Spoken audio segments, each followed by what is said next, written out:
Bonjour d'Atlanta en Géorgie, au sud-est des États-Unis, une zone qui est connue pour son climat chaud, subtropical, humide. L'été, il peut faire 32 à 40 degrés avec 60 à 80% d'humidité. Et ce sont justement ces conditions météo qui sont responsables parfois des phénomènes extrêmes qui peuvent se dérouler justement ici en Géorgie et entre autres à Atlanta. Alors vous connaissez sans doute la fameuse Tornado Alley, l'allée des tornades aux États-Unis où se produisent la majorité des tornades et des orages violents au cours du printemps et de l'été. Mais depuis 20 ans, eh bien, la répartition des tornades semble avoir changé.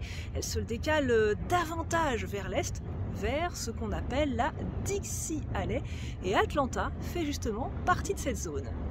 En fait, la répartition des tornades aux États-Unis s'inscrit de plus en plus dans une sorte de L, c'est-à-dire des grandes plaines jusqu'aux États du sud-est, comme ici. Alors dans cette fameuse Dixie Alley, on trouve les États de l'Alabama, de la Louisiane, du Tennessee, du Mississippi, de l'Arkansas, mais aussi, comme ici, une partie de la Géorgie. Il y a une différence également notable entre les tornades de la Tornado Alley et celles de la Dixie Alley. Dans la Tornado Alley, la plupart des tornades se produisent dans la saison des tornades, c'est-à-dire de février à juin majoritairement, mais dans la Dixie Alley, il n'y a quasiment aucune règle. Les tornades peuvent se produire n'importe quand et même en plein hiver.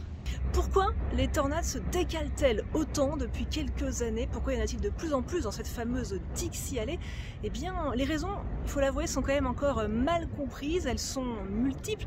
A priori, déjà, c'est en cause avec la sécheresse qui envahit de plus en plus le sud-ouest des États-Unis, la Californie, et cette sécheresse gagne de plus en plus vers la Tornado Alley.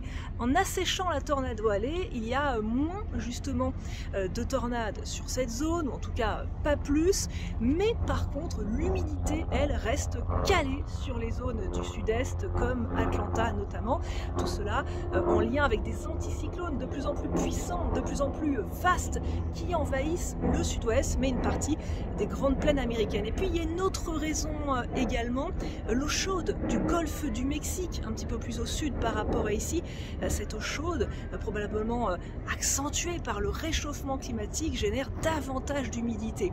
Davantage d'humidité, on sait que c'est un carburant pour les orages violents, et donc ce sont sous les orages violents qu'il y a forcément parfois des tornades.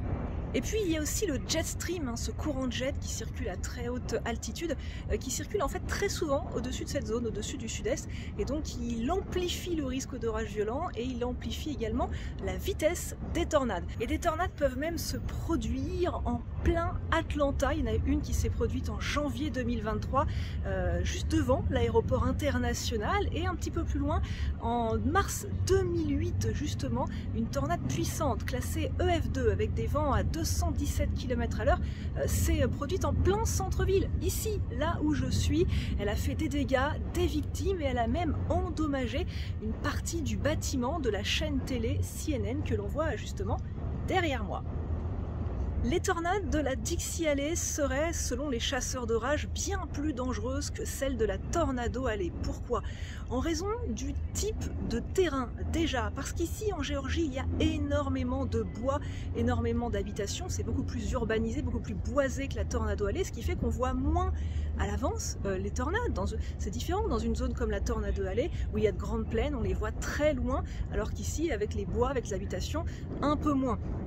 Autre différence également, eh bien ici en Géorgie et globalement dans les États de la Dixie Alley, il y a énormément de mobil-homes, donc un potentiel de destruction bien plus élevé que sur des habitations en dur, évidemment. Et puis, je vous le rappelle, la Géorgie, c'est un État qui est très humide, subtropical, donc les orages sont très pluvieux, et ça c'est un gros problème, car souvent les tornades se cachent entre guillemets dans des rideaux de pluie, donc on ne les voit pas non plus forcément très bien. Voilà pourquoi on peut être facilement surpris. Les orages violents ici on a l'habitude, mais on peut être surpris par une tornade qu'on ne voit pas, qu'on n'avait pas repéré sous un orage très pluvieux. En plus, ici dans la Dixie Alley, les habitants sont bien moins préparés aux orages violents et aux tornades que dans la Tornado Alley. Par exemple, dans la Tornado Alley, on considère que 75% des habitants ont un garage souterrain ou alors un abri anti-tornade. Ici, dans la Dixie Alley, seulement 10% des habitations ont un abri souterrain. Un exemple frappant, en Alabama, eh bien c'est là que les tornades font le plus de morts, alors que ce n'est pas là qu'il y a le plus de tornades, elles sont juste plus meurtrières car les habitants sont bien moins préparés.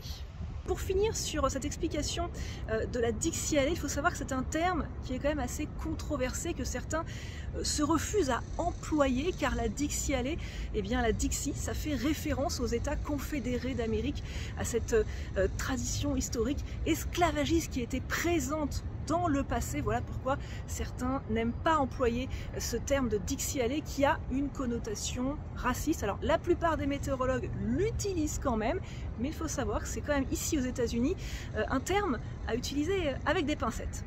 Voilà pour cette vidéo sur la Dixie Alley.